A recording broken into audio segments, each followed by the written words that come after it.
जैव विविधता बायोडायवर्सिटी किसे कहते हैं? इसका मतलब होता है पृथ्वी पर मौजूद जीवन के सभी रूपों के अंदर की जो विविधता, अलग अलगपन, जिसमें पौधे, जानवर, कवक, सूक्ष्मजीव सभी शामिल होते हैं। इनकी जो लाखों प्रजातियां हैं, उसी को हम जैव विविधता बोलते हैं।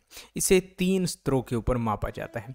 पहला होता है आनुवांशिक विविधता। इसका मतलब क्या है कि एक ही प्रजाति, जैसे इंसान है, इंसानों के भीतर जो अलग अलग प्रकार के जिन होते हैं, यानी अलग अलग प्रकार के इंसान हमें दिखाई पड़ते हैं, उसी को हम इंसानों की आनुवांशिक विविधता कहेंगे।